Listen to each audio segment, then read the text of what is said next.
When you got rich, did you have people treating you different? You had people like hitting you up?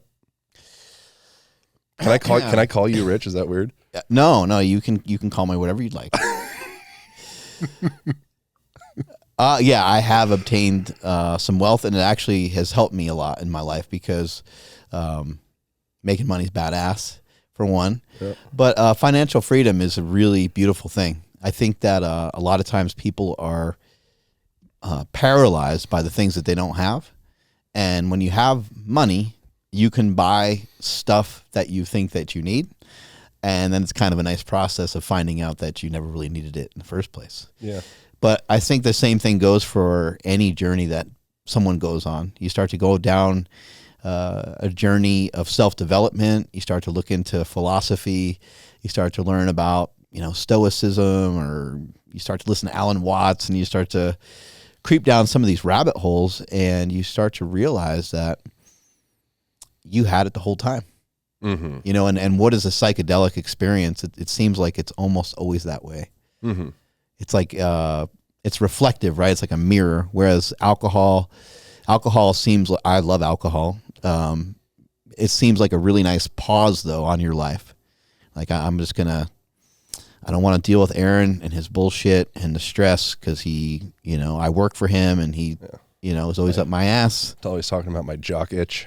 Literally and figuratively. Anti-chafing powder. Yeah. It's the whole thing. It stresses me out. And I get to drink beer and just not think about it. Or just not think about my own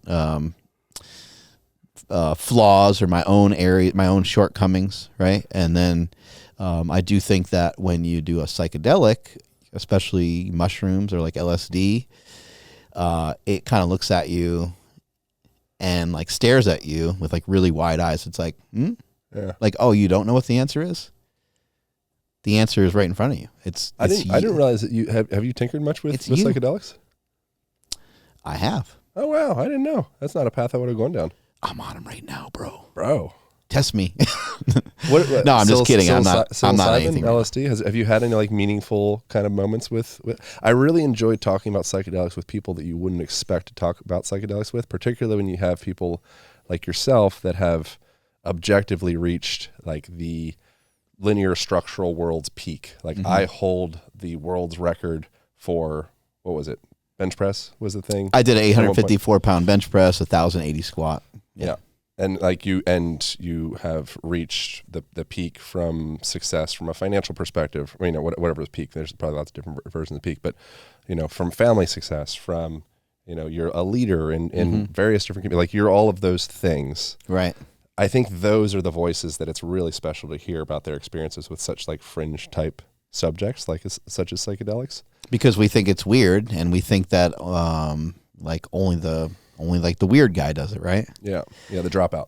But I think that the cat's out of the bag. The cat is out of the bag, and more people are, for better or for worse, more and more people are getting into psychedelics and trying them out. And I think you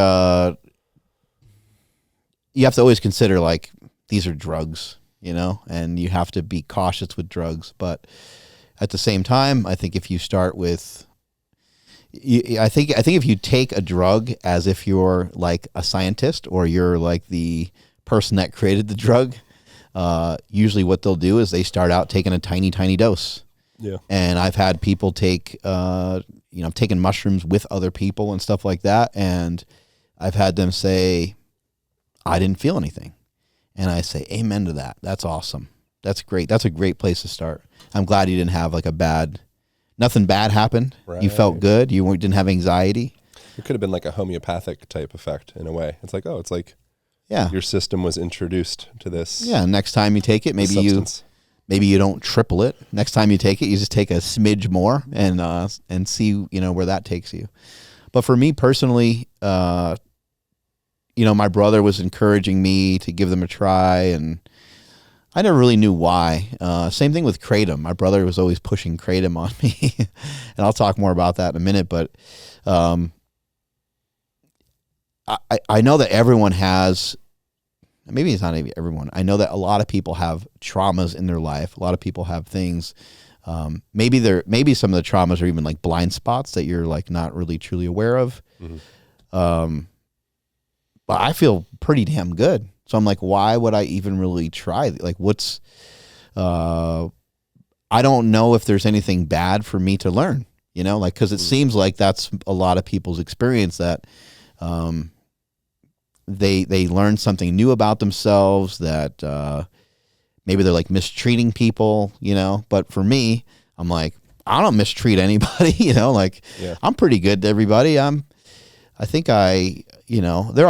do have definitely some weak spots. I can have a difficult time sometimes being direct with people, because I am concerned about, like, I don't want to, I'm worried about how they're going to feel about a particular thing that I might say the wrong way. You're a paradox in that way, because you seem like someone, you kind of remind me in some ways like Laird Hamilton, which I'm sure you guys have you guys ever? I have not met Laird Hamilton, but I'm dying to meet him. All right. Well, he has a similar way as you a bit, where when you meet him, he kind of almost seems like, I referenced this to him in the last podcast that we did, but the first time meeting him, walking up to him, he seems almost like a shark, like actually like the embodiment of a land shark, and just like the piercing look that he has, and just like and just like, the legacy behind him. You kind of project these stories upon him as well, but he has this energy about, or way about him, that's just like, whoa, like you could. It's a guy that gets shit done. Yeah, like you could do some damage. And then you talk with him, and he's like, just like this super sweet teddy bear, loves loves his daughters, just wants everyone to feel happy, like the best host in the world, getting everybody coffee. You want some more coffee? You want some coffee? Just like very sensitive to how everyone is feeling. Yeah, right. It's very interesting. You have a kind of a similar way. Yeah. It's like it's an interesting quality. It's cool. It's a really cool quality. All the way to the point where I'll just like split from places. Like I'll just leave, because I don't know really what to say. And so I just like take off, and then people are like, where did he go? Like, avoidant behavior. Or like, why did he leave? Or even if I see somebody I know in the grocery store, I'm going the other way. Why? I don't want to talk to them. I don't want, they're going to ask me questions, and I don't have any answers, They'll be like, hey, what'd you do today? And I'll be like, oh, hung out with Aaron Alexander. And, who's that? And he worked on my feet, like, I don't know. It's just weird. I don't know. I just, small talk. It's baby talk, Fucking baby talk. It's baby talk. And, I'm just, I don't know. I just, you got to eat some mushrooms and peer into each other's. Yeah. I think I just have almost like a little anxiety in certain situations like that, where I'm like, oh man, like I just, they're going to ask me a bunch of questions I don't have answers to, Something that I've heard you say that I thought was interesting, and something that could be fascinating for people to kind of explore, and I'd be curious of the authenticity of this, is you've said, we went out to dinner last night with Chris Williamson, who's name drop. Yeah. Wow. And he's not a name drop. He's like one of my closest buds. It's a name drop at this point. He's getting really successful. That happened in a span of like 8 months. Very impressed with what took place. Now we're name dropping though. We have to recognize. I know, but does it really count if it's that fast? He's like, friend is this old buddy, Chris. No, your friend is famous. That's true. You're a name dropper. That's true. So we're out with name dropping Chris Williamson last night, and I was listening to your podcast with him in preparation for this conversation. And one of the things in there that I think that he referenced from somewhere is that you said something along the lines of like, I don't have any bad days, or you haven't had one for a long time. What does that mean exactly? I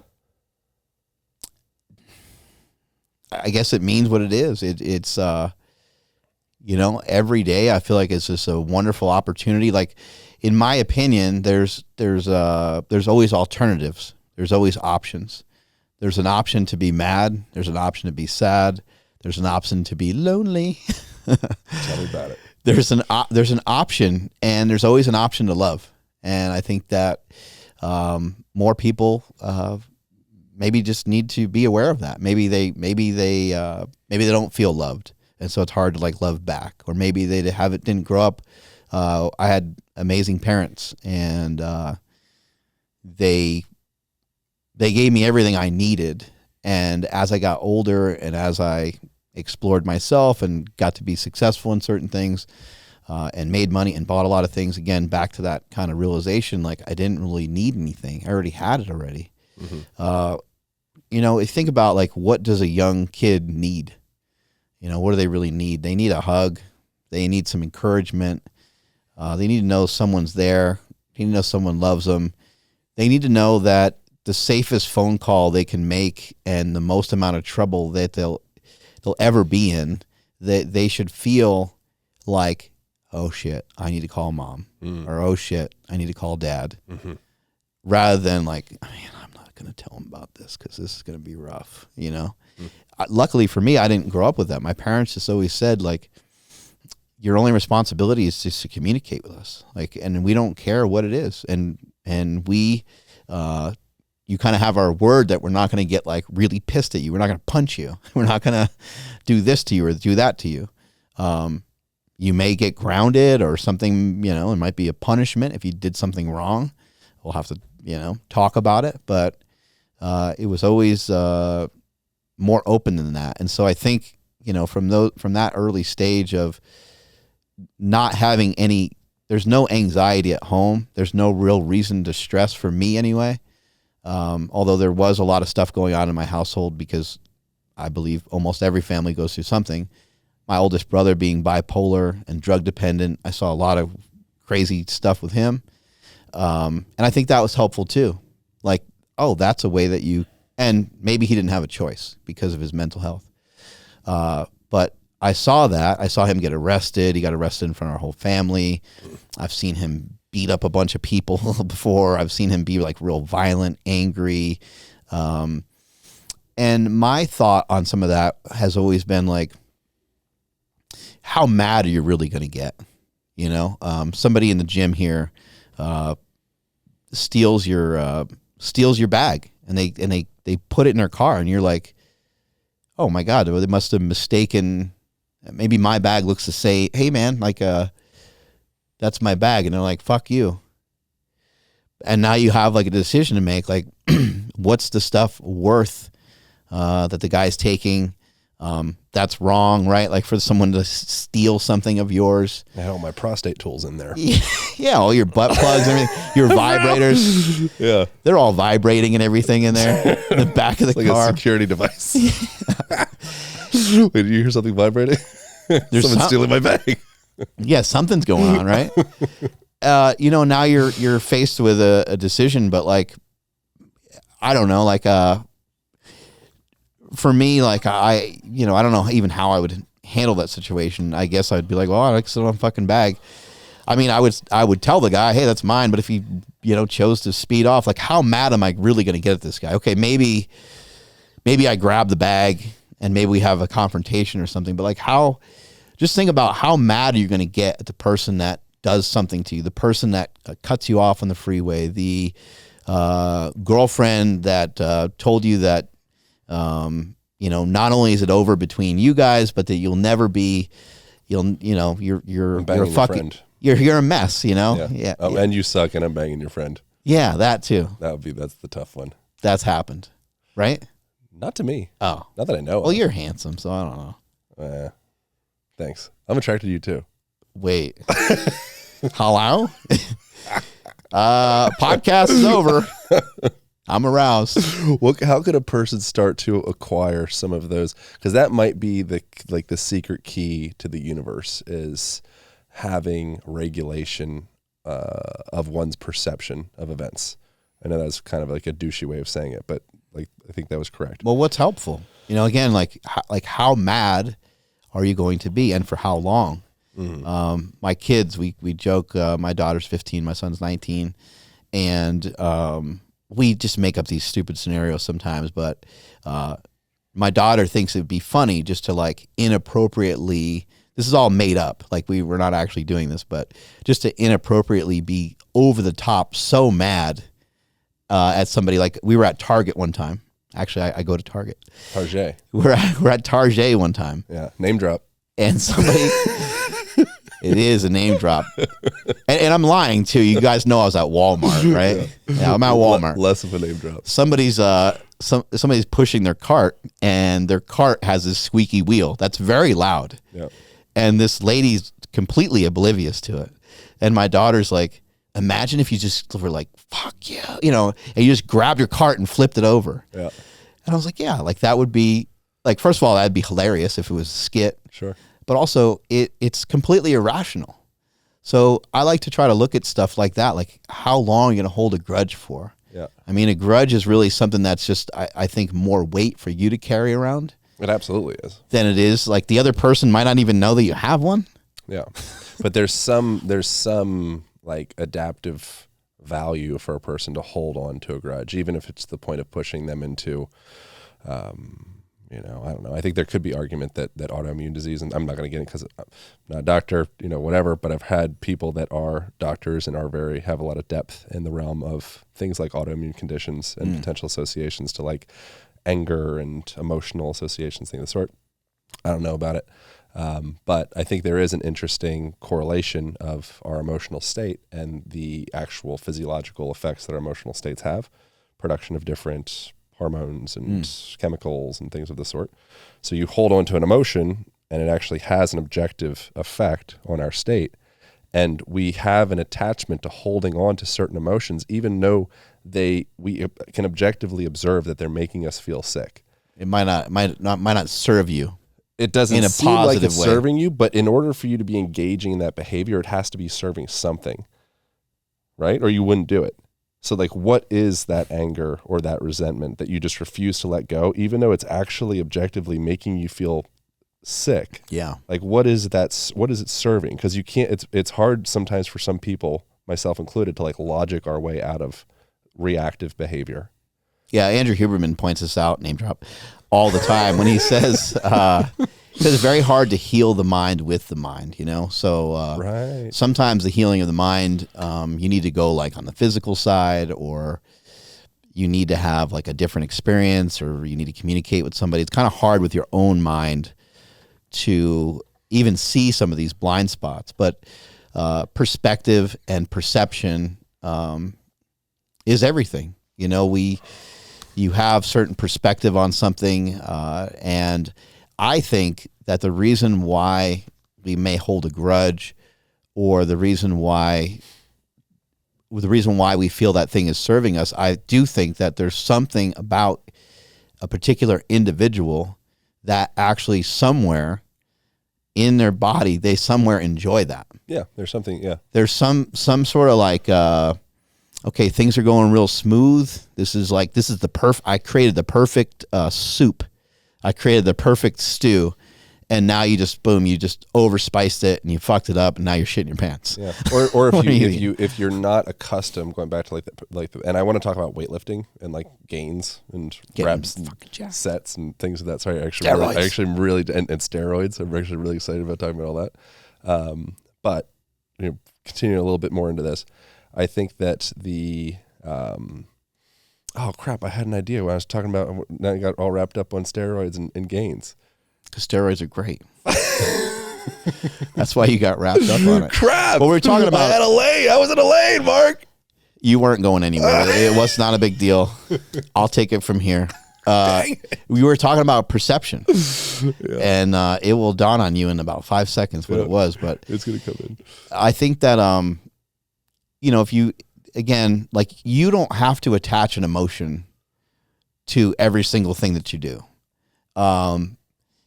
You may feel an emotion from hearing that the Jets lost again, which won't happen this year. Nope, not happening. But they smashed the Panthers in the last preseason game, 27-0. That's awesome. Yeah. I didn't know that. Shutout. Yeah, shutout. Damn. I think it's a hockey term. You shutout in football too? Yeah. Oh, yeah, cool. It happens everywhere. Oh, I like that. Yeah, across the board. You can have a shutout. Yeah. You learn something new every day. Dude, I'm here to learn.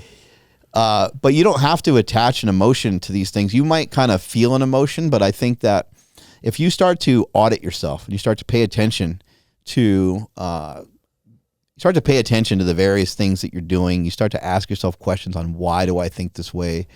Why do I always get into a fight with my mother? When she calls, it's like, I don't know, we go back and forth a little bit, and then the next thing you know, I'm like fighting with her. Like why does that happen? That was what I was going to say. Thank you. See, there you go. Yeah. So that's, and then we will get into steroids. But what we're trying, oh shit, I forgot again. No, just joking. What we're trying to do is we're trying to, I believe, and this is like, again, mirroring people like Gabor Mate and Bessel childhood trauma, all the different things. We're trying to mirror what we're accustomed to. Right. And so if you grow up in an environment that's inherently deeply unstable and chaotic, and then you suddenly start transitioning your life into something that feels a little bit more stable, there may be actually this subconscious operating system that's saying, like, this is kind of uncomfortable. I need to light something on fire. And so I think that's where things like, whatever, therapy or psychedelics or whatever gets you to open up into the subconscious, hypnosis, whatever the thing is. And you start to go through and realize that one actually does have the capacity to go in and start to kind of retool and engineer their subconscious experience, which is, the majority, the bulk of the iceberg of the human psychological experience is that subterranean portion, or the portion, below the surface, and then there's a little peak of the iceberg that's like the conscious mind of what we think we're doing here. But underneath that, I think a lot of that's tied to just what you are accustomed to being as normal as you grow up. And so if a person is, it's like a person that wins the lottery, and they lose all their money, they go back to that baseline within like 2 years or whatever, because we're always kind of seeking what we've kind of set as our homeostasis.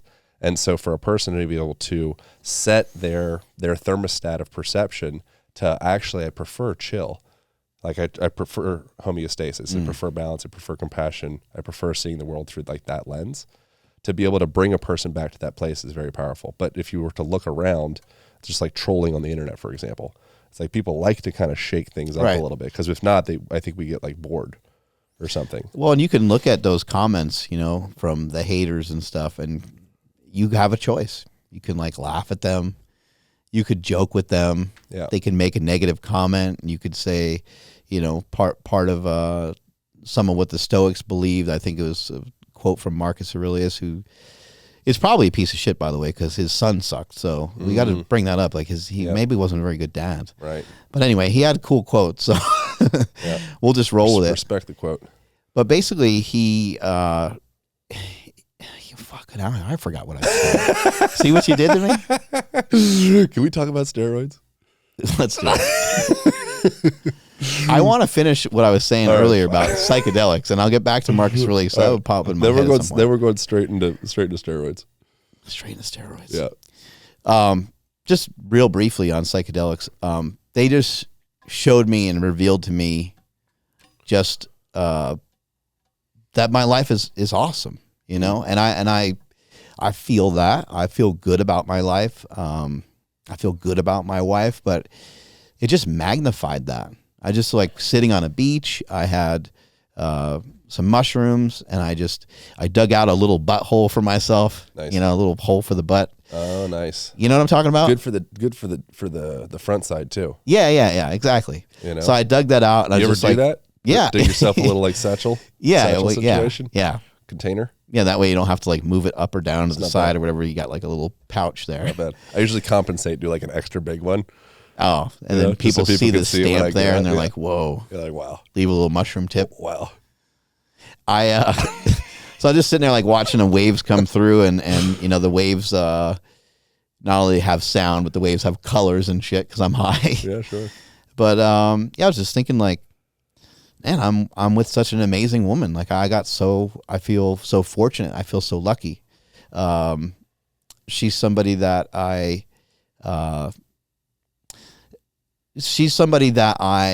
probably pushed too many responsibilities off onto. And it made me kind of think more. I'm like, shit, man, she's an amazing partner. And I'm like, man, she is so awesome. I better step my shit up. Yeah. I need to clean up after myself more. I need to not be such a pig. I need to, so it just made me aware of, hey, look, the life that you have is great. You need to be probably, don't be a dickhead, be more appreciative. Like make sure people know.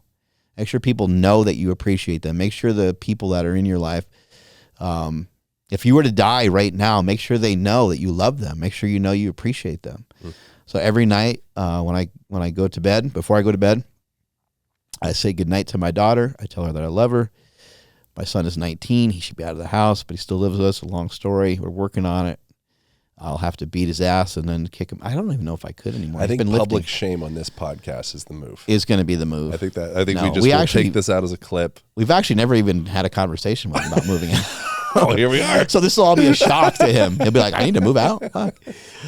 But every night I tell both of them I love them. And it doesn't matter what they say back or if they didn't say anything, because they, at certain ages, it's not as cool to, kiss mom or dad or to tell them that you love them or whatever.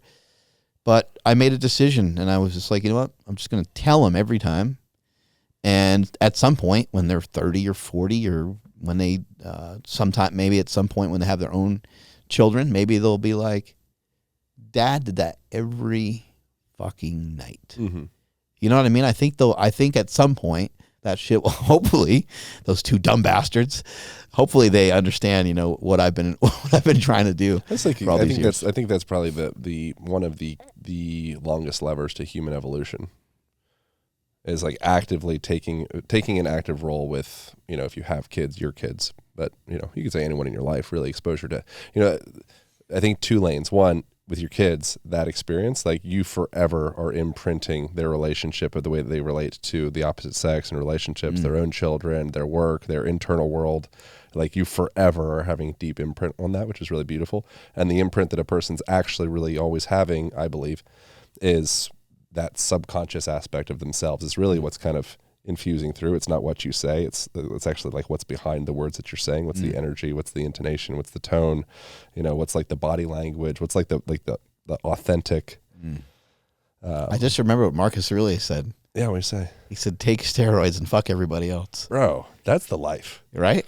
Wolf of Wall Street shit. Oh, maybe that wasn't him. Marcus Aurelius said that like when somebody makes a negative comment about you, your character, or whatever. Punch him in the throat. You just say, they probably only made fun of that because they don't know of all the other flaws that I have. Nice. Which I think is wonderful because it's like, nice. yeah, it's like man, you got away. We're all pretty flawed, right? Yeah. And they only pointed out the one obvious one. Yeah, we're all in glass houses. Except for the 2 individuals on this podcast. No, bro, I'm clean. I'm legit. Good. No, I think about that quite regularly. The nicest people, I think, oftentimes are like the ex-convicts. Or the convicts or whatever. What do you mean by that? Because they've had their hand called out. They're like, yeah, like I'm legit. Or like you go to an AA meeting or something, and everyone's like, no, like I'm a legit loser. Like I ruined everything in my life is rubble. Like I'm like down into the dirt. Like Jesus, take the wheel. There's no more shreds of ego, kind of. Which perhaps there could be ego somewhere wrapped up in there somewhere.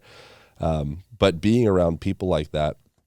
The amount of kindness and compassion and like deep understanding that they have for everyone else, because they're not living atop atop of some castle, like looking down at all the plebeians. Right. They're like, no, it's kind of like the story of Jesus. Like Jesus is like this broke carpenter, that healed people with his hands. That's. That type of energy, I think, comes from a person that's actually like been brought to their knees, and is actually a really beautiful thing. I think it's someone that hasn't had that experience of figuratively being brought to their knees, whatever that means to the individual. It does something for like one's capacity for compassion, I think. And suddenly they look in the world with like a little bit more understanding. Both of my brothers, and there's. A wonderful family history of like drug addiction. Yeah. And it killed my oldest brother, my brother Mike, and almost killed my brother Chris. And fortunately, he's still here with us today, and he's working on another version of Bigger, Stronger, Faster. So props to him. Yeah, I've known Chris for since I've known you. I've known him for years. Yeah, longer than you've known me. Yeah. Yeah. He's a sweetie. He is. We did podcasts together many years ago, 7 years ago, 8 years ago, or something. Anyway, sweet human being. Bigger, Stronger, Faster director. Both of my brothers, I remember hearing them say like that they're in these meetings and stuff, and especially my brother Mike. My brother Mike's like, he's like, man, I'm nothing like some of these people. He's like, these people are fucking losers, And he would say, and I was like, yeah, but you know what I mean? Like you're right there alongside them. Yeah. Your story isn't as long yet as their story, and you haven't worn out your welcome with everybody yet. Yeah. but you're getting there. And my brother Chris was the same way when he went to rehab and stuff like that too. He was like, my nickname is Smelly, so he's like, Smelly. He's like, these fucking people are losers. Yeah. And he just didn't see it in himself the same way. And it's not to say that. I think it's important for everyone to understand that everyone's like one banana peel away from being like really fucked up. Oh, bro. That's what with the glass house thing. That's when I see a schizophrenic person on the street covered in rashes or something, just alone asking for food. Like, I see myself. I see like look at that person, and it's not like, I'm not like inviting them in my car or whatever. Like, I could be a lot more Bob Marley-esque, and supportive and right. Generous and all of that. Like, I still have a membrane, containment, kind of separation there. But then there's another part of me, like a more vulnerable part of me, that's like, oh yeah, that's a banana peel away, tread lightly with your pride, sir. A severe injury, a car accident. Oh yeah, one knock on the head. Oh, any of these things could leave you very vulnerable or susceptible to getting addicted to painkillers. Yep. And then, you've seen it happen where. I do think that it might not happen to everyone. If some people have a particular structure, they might be able to catch themselves, as they slipped on that banana peel. They might say, "Oh shit, I got a wife and kids, and I got to be careful with these prescribed painkillers. I know about this," and they don't have a blind spot on it. But for a lot of people, they're a banana peel away, and not necessarily always just with drug addiction, and not always necessarily just with a lot of like real trauma or heartache, but even just in terms of being able to control your own body weight. Mm-hmm. How many people are, 10, 20 years, a decade, 2 decades, 3 decades removed from any sort of athletic endeavor. They did it in high school, or they did it when they were a kid, and now they're 45. They're my age, they're 46.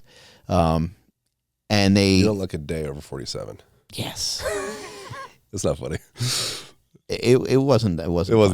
No, it wasn't that funny. I'm very mad, and I'm going to light your house on fire. Try. That was a reach.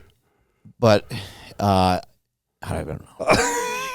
Steroids. We were talking about steroids. So, all right, seamless segue. I appreciate getting into all that stuff because I think that's really valuable. And a bigger question that I have around fitness and all those things, gains, is like, what moves us to go to the freaking gym in the first place? What is the point?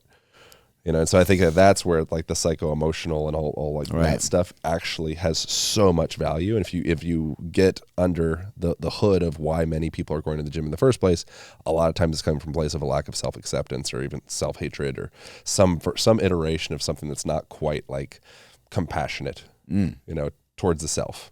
And it's seeking this, it's like this Sisyphus, pushing this rock up the hill, this endless journey into seeking self-love and validation that maybe you never got from whoever or whatever it is, but you never ultimately found that within yourself.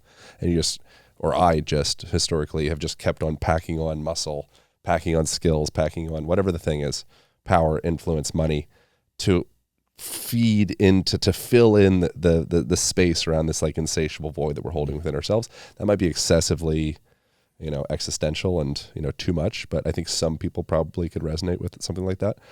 And then there's also the actual structural component of like, how do we do fitness?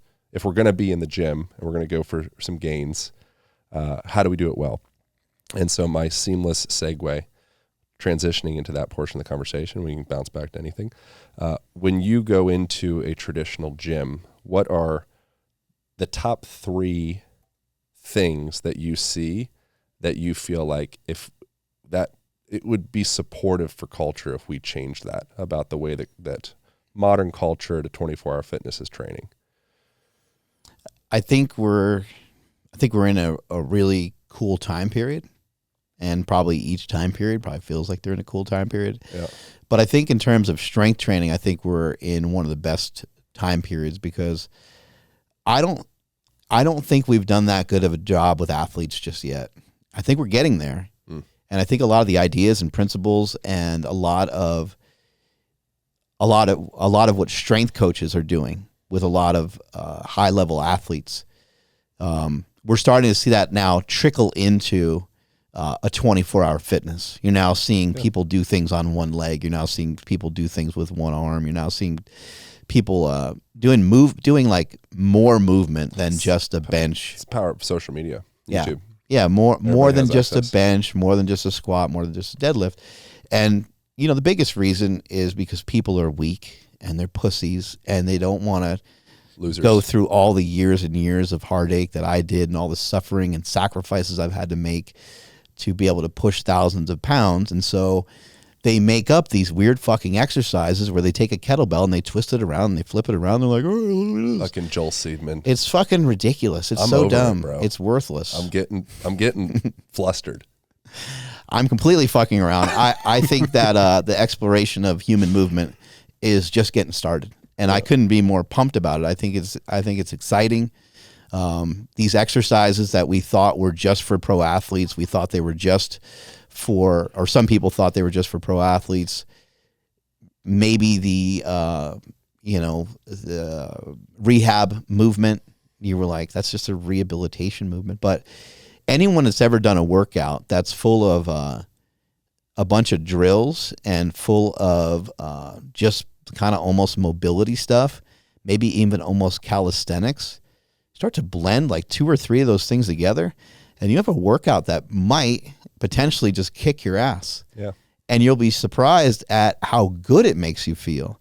And it might not make you feel good at first, and it might not make you feel better at first. But just like anything in life, everything takes time.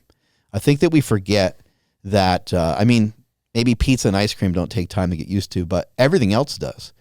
The taste of alcohol, the taste of coffee, like they taste fucking disgusting when you first taste them. I mean, give them to a 7-year-old kid and see how they respond. They're going to be like, oh my God, like you drink 6 beers, every night? It's freaking disgusting.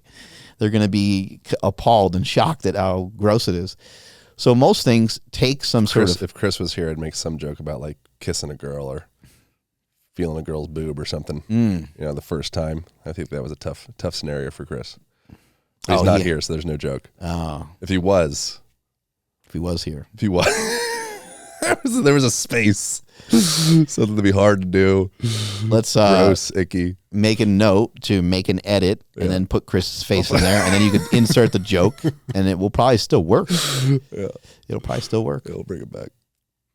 I don't know. We were talking about steroids. Yeah, steroids. I don't know. Anyway, just back to your original question on like, is there like these X amount of things or things that I see like at a commercial gym?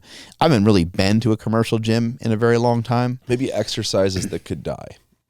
Is there 2 to 3 exercises in the mainstream zeitgeist of human movement? No exercises need to die, Aaron. All right. Jesus Christ, bro. I'm telling you, I'm worked up. You're violent today. I'm ready to go, bro. I haven't seen this side of you before, and I don't know if I like it. We don't need to kill any exercises. Right. I'm actually, when people talk about like functional movement, I'm like, what's a non-functional movement? Is there even such a thing? Yeah. I can't really think of one. Like if your body can do it, there's probably a reason for it. Maybe those movements that you can do, maybe not all of them should be loaded with as heavy weight as you can possibly handle. Maybe that would be a good idea. But I don't think any exercises need to die. I do think that maybe a rearranging of how you think about exercise needs to change, or how you think about a workout. A workout is, you drive yourself to a location and you spend an hour and a half there, and you are responsible for these movements in accordance to your goal. I think instead of that, I think that there should be a movement practice done every day. You should have strength and fitness and conditioning hygiene that you just brush up against. How do you brush your gums? You're not supposed to be brushing them like this. You get in trouble by your dentist if you go too crazy on them. You want to brush up against strength. You want to brush up against some cardiovascular training. You want to brush up against mobility, brush up against flexibility. You don't have to kill yourself with a modality that you hate You don't have to spend an hour stretching and being like, I hate every second of this. It hurts. I'm so uncomfortable. I'm sweating. I'm dying. Like, this sucks. I don't think there's any good reason to do anything like that. The gym is a spot, exercise is an opportunity for you to feel better. Before you exercise, sometimes you're like, I don't even know if I want to get started today.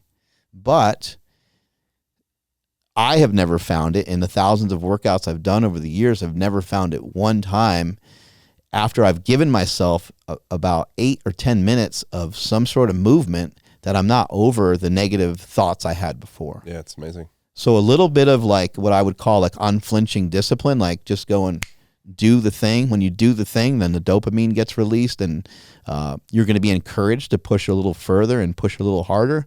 That's how the body works. People kind of talk about like a warm up and stuff, and it's, I think it's doing more for your mind than it is for your body. Yeah, as effective as antidepressants on like low grade depression. I think it might probably gets into a different realm of like really severe depression. Again, a place that I don't have enough depth to speak on. Yeah, but research suggests, I think just general intuition and logic suggests as well, exercise has at least as much effect as antidepressants. It's unbelievable. And so I think what I think would be helpful for people is to remove this idea that you are going to start now to embark on exercise and working out, and it's starting on Monday, and you're going to go Monday, Wednesday, Friday, and you're going to go on a ketogenic diet. Like, you're implementing like 7 things at one time. Just implement one small change at a time. Yeah, be victorious. Set yourself up for victory. Yeah. And that's what I mean by never having a bad day. My days aren't bad because they're not hard. Mm-hmm. Nothing I do has a tremendous amount of difficulty to it. That's Alan Watts as well. That's a suggestion, like where we've been hoodwinked is the concept that work needs to be hard. If you get to a place where work becomes play, you'll never work a day in your life. Right. And that's where we got the wool pulled over our eyes, or wherever the term is. So says Alan Watts, which I think makes complete sense. If you're engaging, if you choose a path in one's life that actually feels like this is dynamic and this is playful and we're creating, and I'm producing value, and I'm exchanging it for finances, but I was able to play through that experience. Right. And I think that's the mentality. If more people could adapt that, myself included, how can I play through the day? Oh, I'm doing something hard. I'm pumping my gas. It's just like whatever. But like, how could you make this be into something that's actually a playful experience? And if you can adapt that mindset, I think it's a really big deal. One of the all-time greats, known as the Great One, Wayne Gretzky, one of the all-time great hockey players, he said that people would come up to him and they would say, hey, I'd love for you to check out, how my son's doing, and, if he has what it takes to kind of go to the next level. And Wayne Gretzky knew what every player was doing on every single play because he watched tape after tape after tape from the time he was a little kid, not just when he was like a pro. From the time he was a little kid. And I don't even really know the different positions in hockey, but I think he was center, right wing, left wing. I was going to say, I think he defense, right defense, goalie. There you go. And I think he was a center, I believe. Probably. People are going to be so mad at me, some of the hockey fans, but Wayne Gretzky would start out by tracing on a sheet of paper where the center was on certain plays with certain offenses that they set up. He's like 7 or 8. And he would trace it, and he would trace back. The guy goes this way, and he goes that way, and he's just playing on a sheet of paper like a little kid, just drawing, But he was so fascinated by it, and then he would do it with a defenseman, and then he would do it with the goalie. The goalie moves this many times. The goalie goes for the puck this many times. He's sitting there watching it, and he's like a fucking madman.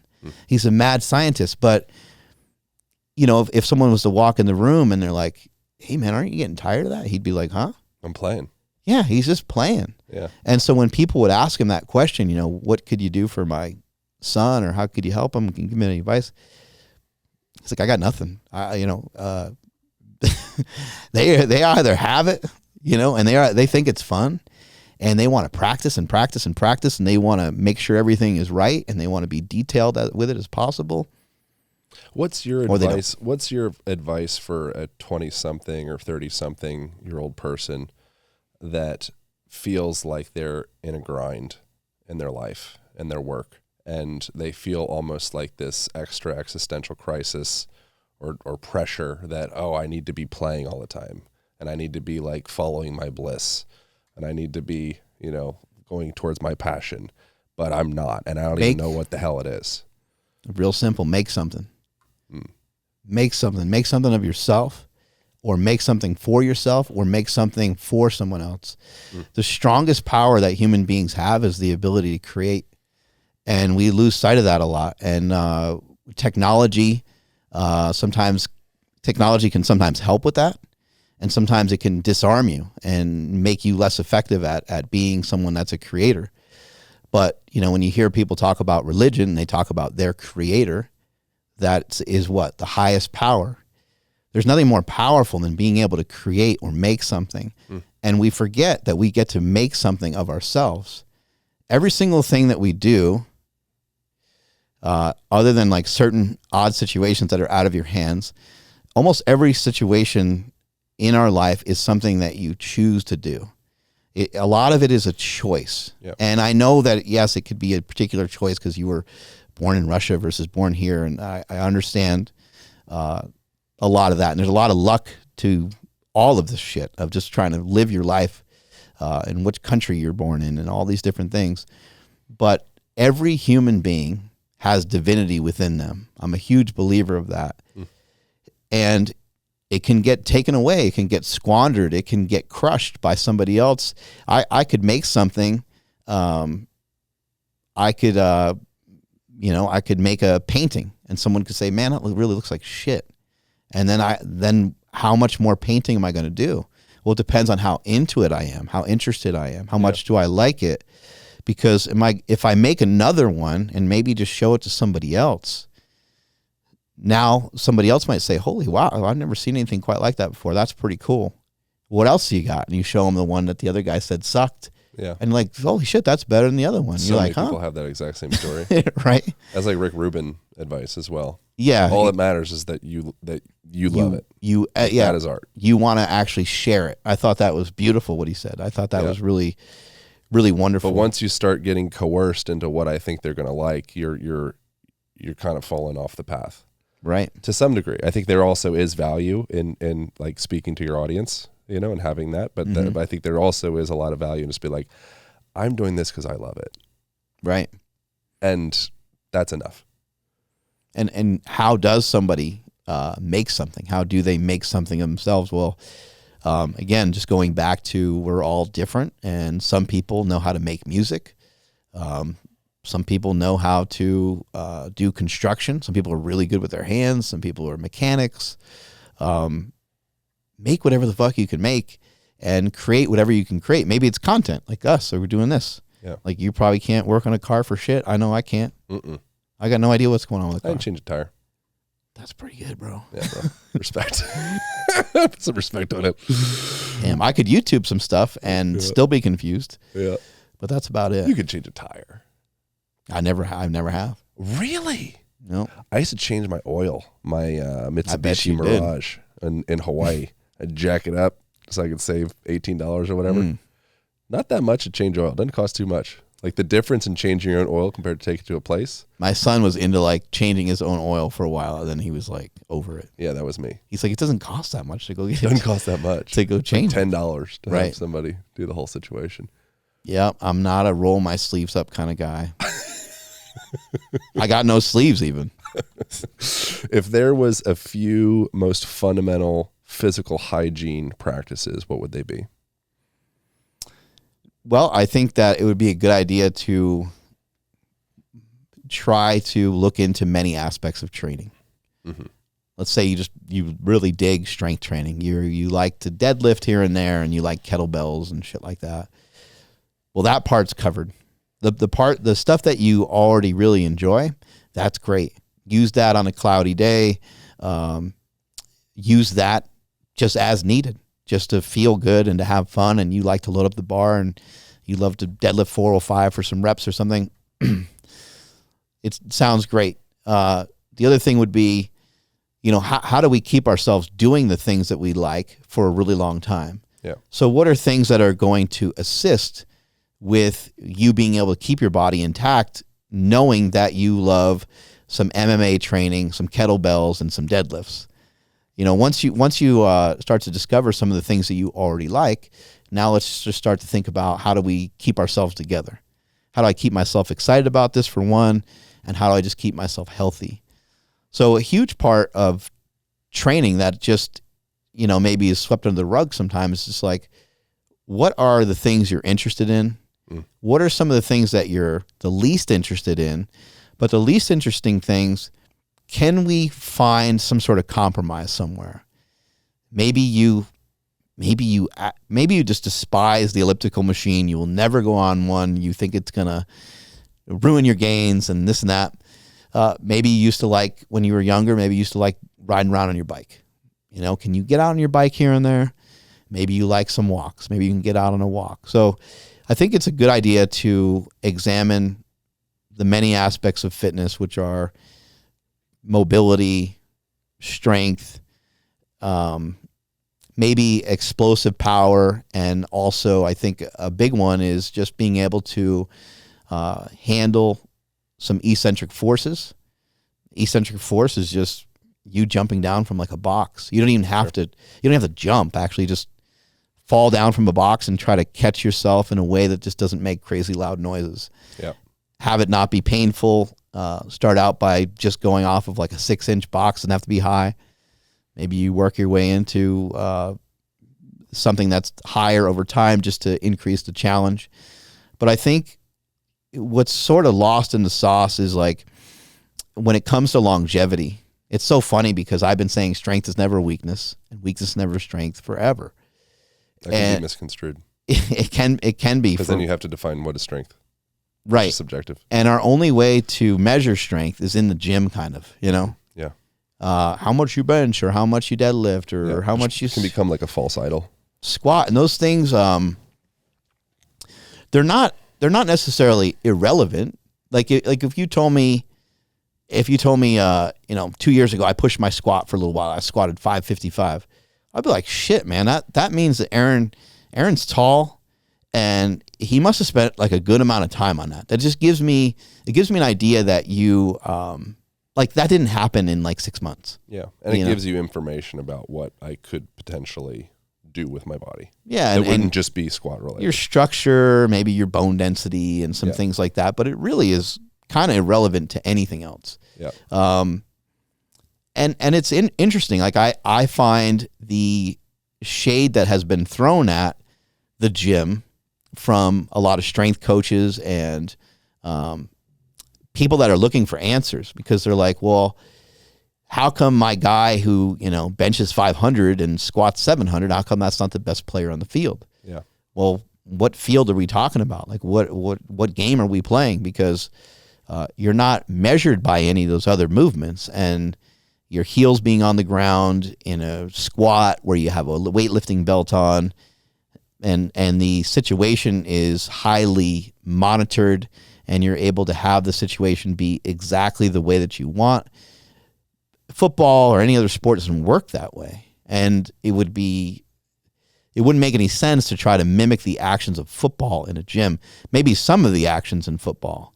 But if you think about like getting tackled or tackling somebody else, I mean, what would that look like in a gym? You'd have like weight on the bar and then all of a sudden like 100 pounds would jump on there or something like that. That could be like disastrous. There could be value in doing some of, like we were talking last night at dinner, like some of the Ido Portal type movements, or maybe like one of the drills that I like to do with clients that I think I probably saw it from Ido stuff originally, is taking the dowel stick, and taking them through different ranges of motion, kind of like poking them with the dowel. Yep. And you'll like sweep it across their torso and sweep it across their, under their legs, or have them, they go down to the ground and sweep it under their hand, and just force you to explore all these different novel ranges of motion. Judo, jiu-jitsu, which is a sport, but it forces the body to start to fill in some of what could be cortical blank spots. You know, you're turning the lights on in all the different nooks and crannies of your joints, and you're starting to feel more comfortable in a broader range of motion, which is incredibly important. And you can paint yourself into a box if you're just like a big 3 guy, bench press, squat, deadlift, you know, and suddenly I'm a better athlete than you. It's like, well, you're better at bench, squat, deadlift, but does that necessarily translate to the other things? That's I think that's the bigger question. Yeah, I think those movements are great. And for some people, kind of depending on how they go about doing those movements, they might not really truly need much else. If you're diligent and you've been paying attention and you're doing like, you know, Ronnie Coleman back in the day, he would go out and he would do, you know, walking lunges in the freaking Texas heat with like 225. And he would go like, I don't know, like 50 yards, throw the weight off his back, and he'd do another set, and so on. It's like, I don't think that high level of bodybuilding, obviously those guys are on so many drugs. There's other things to think about there, but you'd be shocked at how easily those guys can bury you in a workout. Even if you feel like you're in pretty good shape. Somebody like Stan Efferding or some of these guys that are able to, in bodybuilding, they take a tremendous amount of volume and they're able to condense it down into like a 45-minute workout. And you'd be surprised at how difficult those workouts can be.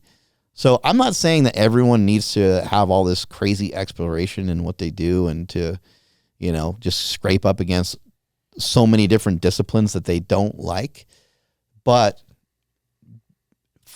reintroducing yourself to a sport would be wonderful. Yeah. And with respect to that, I would say that you might have to have a little preparatory phase before you go off. I want to encourage you to sign up for jiu-jitsu. I want to encourage you to sign up for a run club. I want to encourage you to do all these things, but I also would hate to see people get hurt. Yeah. So if you like if you got at least halfway there and you already like the gym, I think you do owe it to yourself, though, to prove to yourself and to show yourself that you're capable of, like, what are you doing when you were 10 and 12 and 15? How fast were you then? Like, what were the things that you could do? Yeah. If you were pretty skilled at some stuff, there's no reason why you can't work your way back towards that. Yeah. Yeah. And that's something that you referenced, Wayne Gretzky, who I played hockey for years. So that was, you know, he's like somewhat of wasn't an idol growing up. But one of the things that he suggested that was pretty interesting is he said one of the worst things that ever happened to ice hockey was the invention of ice rinks. Because historically, when he was a kid, you'd play ice hockey in the winter, and in the summer you'd cross train. You'd play soccer, and you'd just do anything else. Right. And you'd kind of like expand that neuromuscular proprioceptive matrix with all of these novel movement experiences. And then you'd come back to hockey and you'd be like a more complete mover. But when you become a full-time specialist from age 4 to age NHL, and you've never gone into anything else, it can lead to problems. Which is kind of an interesting thing, I think. And be willing to be an amateur, be willing to be a beginner with regularity, and it gets easier. And eventually you fill in enough spaces, like in your co-host / friend Nsima is a great example of this, which I think it makes sense of why you've kind of like brought him into your world. 100%. You know, he's a really great generalist in that way. And I think that's a really novel thing, because what happens is movement is a language, and it's just another expression of communication. And just like if you are a, whatever the term is, polyglot or whatever it is for speaking multiple languages, if you speak one language, learning another language is not that easy. If you speak 8 languages, learning another language, you kind of get it. And it's like, oh, this is like that, and that's like that. And you have this system of how to create language. It's very similar that way with movement. Have you lost some capacities over the years that you had to work towards regaining? Or did you just never lose them? Not really. Yeah, no, I've actually, if I played hockey again, I know, like, emphatically I would be a dramatically better hockey player.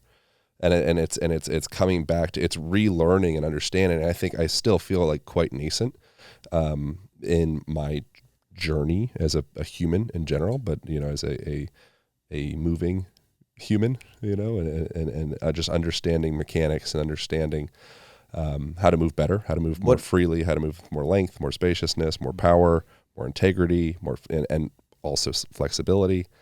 But it has been an ongoing like upward trend of feeling better, which I'm really grateful for. Was there a gap between like you playing hockey when you were young and then you like you still do some I fucked myself up. You still do some sports now. Yeah. Right? Yeah. So I played hockey growing up. Was good at like a very like low level, like in like the very like amateur leagues that I was in. I was one of the better players.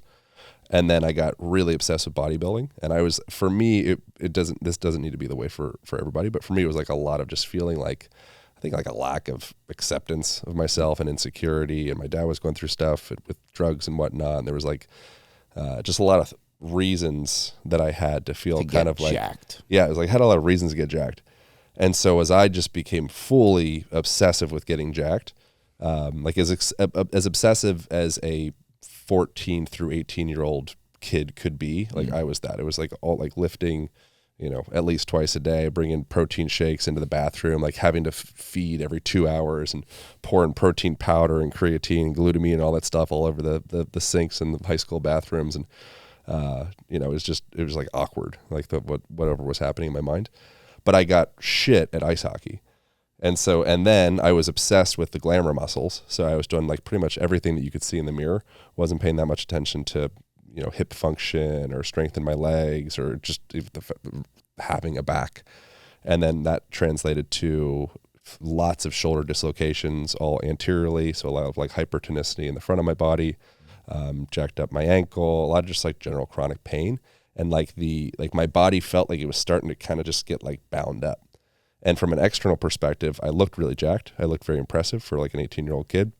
I was like 235 and, 6'4" and, 18 years old. Like it was like pretty, and like very low percent body fat. Right.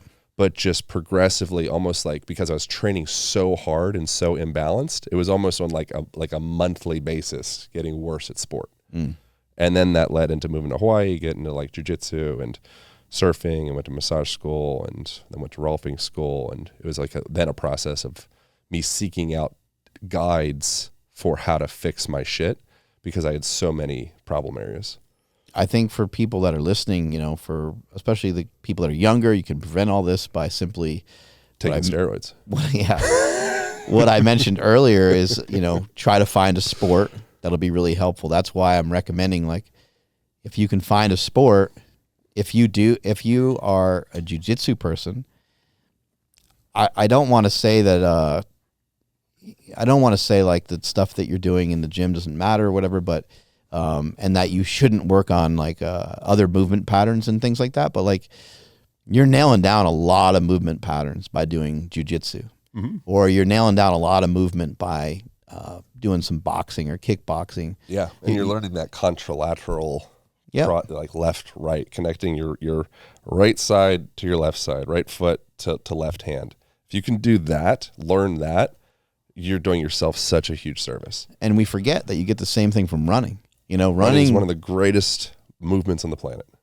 It's one of the best stretches that you can put your body through because your hand and your foot very rarely get that far apart like that. Like you mentioned contralateral, so like your right hand will be furthest away from, say, like your left foot as you're in like a sprint. Like, so your coil, your spring, your sling pattern will be like stretched out. And twisted like a rag. So if you had some gunky shit in a rag that you wanted to get out of the rag, i.e. your organs, the way that you would get said shit out of the rag is you would get it wet, which is hyaluronic acid and all the fluids that are, wrapping and bathing our joints and your connective tissue and such. And then you would twist the rag. Right. That's exactly what you're doing every time you walk. And then you're just twisting the rag harder every time you sprint. I think like running, walking, I really believe that it's ingrained into the human system to get X amount of movement. And I think that's what's absent from our, we're in a nice like little incubator, echo chamber of like people listening. They dig fitness, they dig movement. They're into a lot of these things. They're accepting of a lot of these things. And being here in Austin, Texas too, it looks like there's a lot of people that are into fitness, into running, into lifting. But we still need so many more people to kind of join in on movement. And I believe that there's like a certain number that's sort of locked in your brain or your body or your soul somewhere. Like there's a certain amount of movement that you are responsible to do every day as a human. Like you just has to get done. Otherwise, I think anxiety, depression, loneliness, I think all these things start to really seep in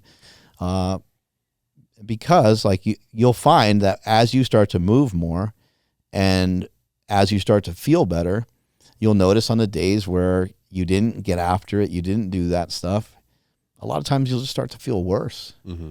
And the really nice thing about that is over a period of time, that'll be encouraging for you to understand like, okay, today it's cool to take a day off from what some of these more intense things, but there's absolutely no reason to take a complete day off. Yeah. There are no days off. Yeah. You got to work every day. I think like 80% of the calories that you burn are from your basal metabolic rate. It's just your general beingness, you know, and that's like a person through their NEAT is a fun acronym, non-exercise activity thermogenesis, just through, which is a fancy word of just saying like calories you burn just from kind of like fidgeting throughout the day or just doing basic shit. You can be burning upwards of over 2,000 calories a day just through NEAT, just through the way that you kind of just cruise through the day. And so that's why a big thing that I suggest within my book, The Aligned Method, or any of the stuff that I'm kind of encouraging of folks is just like, what's like the lowest hanging like basic bitch Neanderthal fruit? You know, what is it? Have you heard of the Soleus push-up study? I have. Yeah. Yeah. The Soleus push-up study is really interesting. And, you know, I don't know how much exercise science or nutrition science has even really helped us at all. I don't know.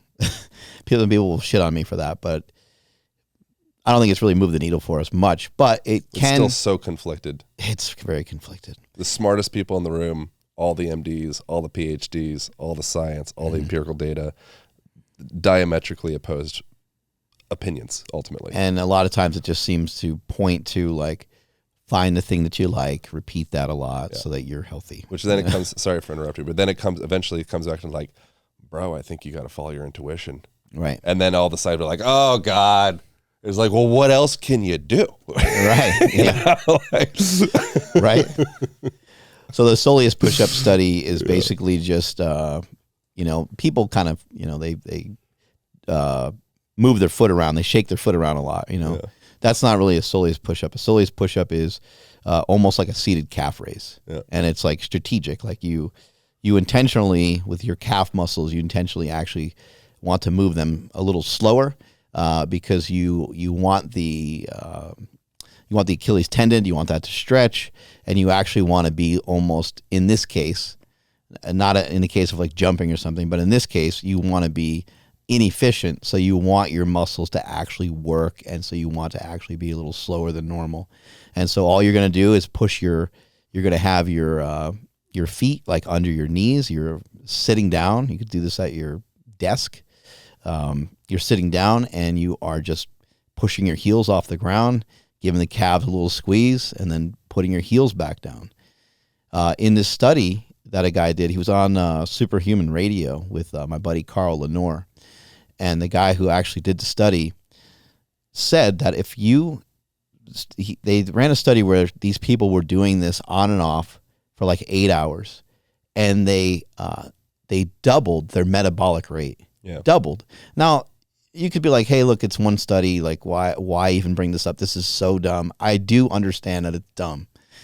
But I think it's, whether it actually doubles your metabolic rate or that particular study was off, the fact that just raising your heels while you're sitting down burns calories is fucking dope. Yeah. And the ankle joint this is something that's like out of my depth as well, but it's tied into your dopaminergic centers in the brain. It makes sense. It might even make you think that you're walking in some weird way. Yeah, I think there's something to that. And it's really, particularly with the Soleus push-up or whatever they call it, is very supportive with clearing out excess blood glucose as well. So it's like good for blood sugar. That was a big part of it. And the Soleus only represents like 1% of most people's muscle mass. So it's a low cost, low hanging fruit thing that you can do. Yeah. And I'll just add to that by saying, I I do this kind of stuff throughout the day. Like I see you're moving your wrist around, your fist. I do that all the time. Yeah. Just open my hand up. Calories, baby. I'm just like, Self-care. and also too, like, our flexor muscles in our hands get worked a lot because we're squeezing stuff and we're doing our lifting, but the extensor muscles aren't getting worked as much. So sometimes on a run or just on a walk, or just if I think of it, I'll just start to open my hands up and just move around a little bit more. Your body is like a house, and it's continually moving towards entropy or disorganization. And if you live in a house, sometimes you go into someone's house and they're a person that's a little bit more like fastidious, and they're kind of like, they're sweeping and they do a dish, they make some food, and then they clean the dish. They get out of their bed, bed's messy, they make their bed. That's some people, the way that they live in their house. Some people, they just let shit pile up. And eventually that piled up stuff becomes mold, and then becomes rats, becomes cockroaches. It's like disgusting to live in. It's disgusting to be around. Eventually they get accustomed to that. It's just normal. And they're like, this, what smell? But someone else that comes in that has some level of home hygiene, they walk into that house, they're like, oh my God, bro. Like, why don't you take care of this? Yeah. Like, that literally is the experience of living inside of a body. And throughout the day, a person that engages in those subtle little twists and turns, and I just choose to take a walking meeting, and I choose to relax my eyes and get them out of the screen for a little bit, and I choose to look up at sunlight, and I choose to do the panoramic vision thing, and I choose to maybe meditate every now and again, or some kind of mindfulness practice, or I just choose to kind of like twist my neck a little bit, or I choose to stand on a standing desk while I'm doing my work, or maybe I even souped it up more and I got one of those little treadmill desks. I just keep on cleaning, baby. And like, that's a very different house to live in than the person that just sits in a sedentary way. No judgment. There's not one that's moralistically better or worse, but the effect of that excessive sedentary lifestyle, it becomes, I think, like deeply toxic. And I think that's like one of the main issues, or the longest levers that we have access to for healthcare, is just getting people to like clean up all those nooks and crannies throughout their body with just a little basic movement. Sorry for being a little soapboxy. Well, you got to build some sort of resistance to the most obvious thing. The most obvious thing is like, it's so easy to overeat. There's just such an abundance of food everywhere. I think for most people, even people in the fitness industry, it's really easy to, say, oh man, I got like all this activity, so I need, 300 grams of protein and I need 300 grams of carbs. Like, well, need is a pretty strong word. Maybe you don't have that much activity to where you need that amount of food, but I think the activity is the thing that is going to be part of what's keeping you in shape, along with your relationship to your calories in. You have a relationship with your calories out. But if you can stay tethered to one or the other, and or both would be ideal. But you can lose one here and there. It's fine. Mm-hmm. You go on vacation, and for whatever, like, you only love training in the gym. Yeah, and so you decide on your vacation that spokes in a wheel, that you don't lift, and that's going to be totally fine. It's going to be a wash. It's not going to matter. It actually could be quite productive. When you come back, you might be thirsty or hungry to go back into the gym again. Yeah. Yeah. That was Laird Hamilton suggest. We just recorded him like a month ago, so it's fresh, but that was one of the analogies that we had I think we used for a social clip, so it's in my mind. But he's saying like, this is like all those different little activities that you engage in, health inducing activities, are like spokes in a wheel. Yep. And if you're a person that has one spoke, your spoke is, whatever. You buy some kind of fancy crystal blessed spirit water, like, that's my spoke. Everything else, I'm a complete piece of shit. Like, it's not going to roll real good. Right. But if you're like, no, bro, like, I have so much insulation through my, like, we have so many spokes, like, I can eat like an asshole. It's not a big deal. I can have a weekend bender and it's like, it's not a big a deal. Like, I have so much insulation in my wheel. I can remove 10 spokes for a weekend and it's no problem. But if you don't have much spokes in your wheel, you affect one, and it's like you really feel the disturbance. It's a practice. It's legitimately a practice. So you're practicing it as often as you can, and not even always in a reasonable way. Yeah. We'll wrap up soon because it's probably getting time for dinner. But if you competed at the highest level with weightlifting, which is an aspirational thing for many people.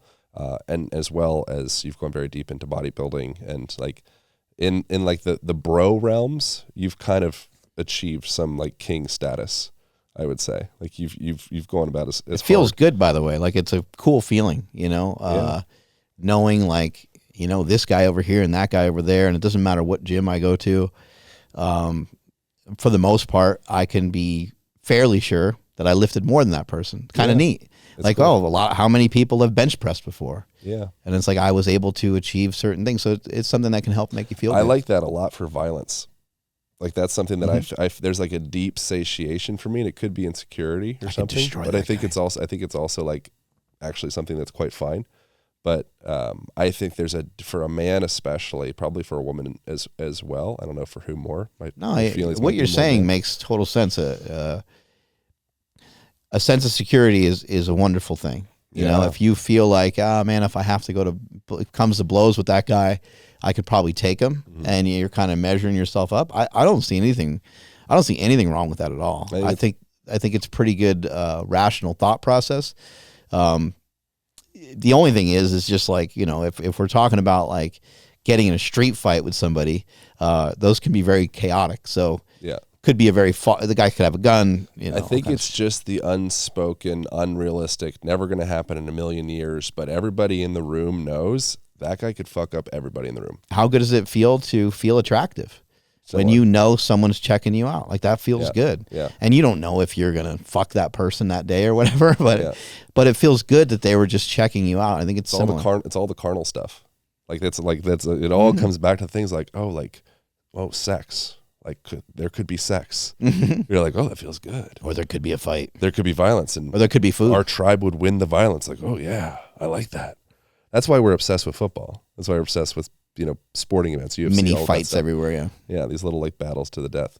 All right, so last couple of questions. One, if you could change anything about the way that you trained and go back to previous self, getting into strength training, bodybuilding, things of the sort, what would you change outside of the thing? I wouldn't change anything because I learned everything from and brought me to where I'm at. But is there any kind of like, I kind of wish I learned this style of movement or this style of mobility or this style, I wish I understood how to use my breath in a different way or anything like that? Luckily I got to be pretty aware of a lot of things during my lifting career, and I had, I trained under Louis Simmons, who's, had one of the strongest gyms ever, Westside Barbell. And luckily, I had a good friend in my corner who was my coach, Jesse Burdick. He always helped me out with a lot of stuff. I've worked with Jesse. Jesse's amazing. Yeah, I went through Kyle Kingsbury. Very, very smart. He helped me with a lot of programming stuff and things like that. And then Kelly Starrett, kind of showing me some of the light and showing me the way. He was like, okay, I get it. You don't love to stretch, but like these movements, they only take a couple minutes, bro. Take your time, do a couple of these movements. The only thing I would really say is that looking back on it now, I guess one thing that I could have changed that would have accelerated everything and made everything better would be to take powerlifting to the same level that I took bodybuilding, which is sort of an unfair comparison because I only did bodybuilding as like a little mini sprint. Yeah. I did a bodybuilding show.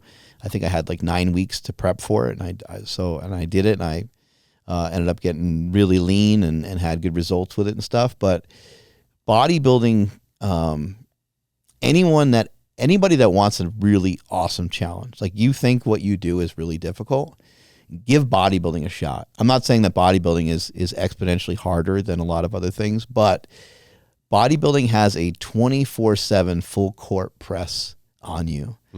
And you are going to be, like for me, I actually did bodybuilding. I didn't compete with the board shorts and stuff. So I'm in these little tiny panties on stage. So hot. It was hot. Bro. And it's so difficult because of that 24-hour clock. Like all day, every day, your food has to be squared away. And over a period of time, like as the contest gets closer, you start to take away a little bit more food. And then sprinkled in is more exercise. And you're like, holy shit, I can't. what's going on here? I can't handle this anymore. Like, you're thinking that you're tough. You're like, oh, I'm mentally tough. And you're like, I'm ready. I know we're going to do that. I know the calories are going lower. I know the carbs are going lower. I know there's more cardio. I know there's more lifting. But you're like, I'm good. I like all this. This is what I'm going to do, right? And then, but every other minute of the entire day when you're awake, you're like, I don't know, I shouldn't do this.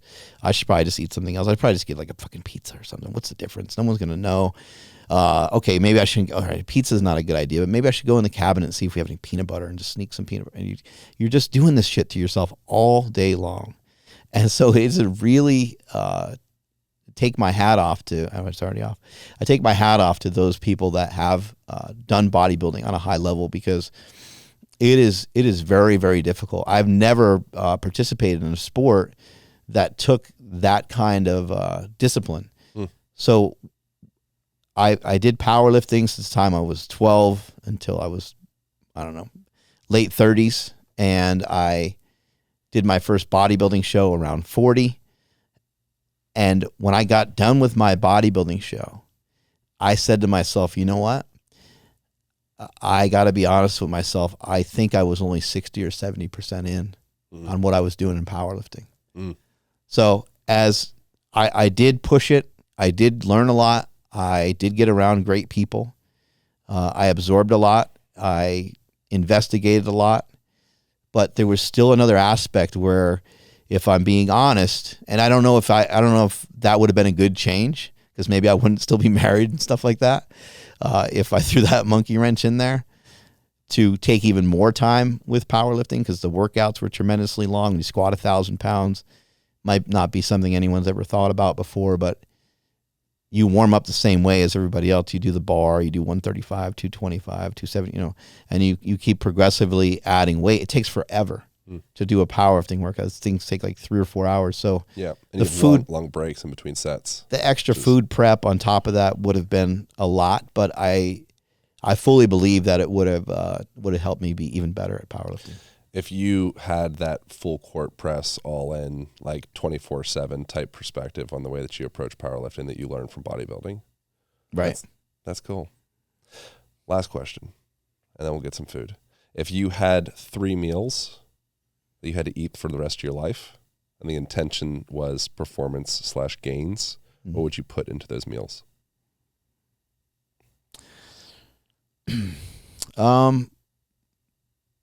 I would probably start with red meat. So yeah, like a steak or ground beef.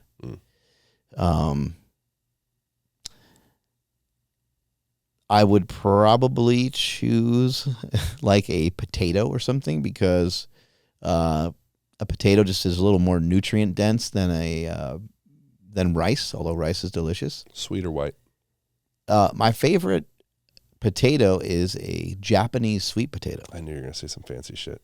Dude, those are so good. You know, when I say that all the time, a like Molokai yam. Yeah, whenever I say something, people are like, "Oh, that's like rich people stuff." Asshole. I'm like, it's not. Like, you can get it at a regular grocery store.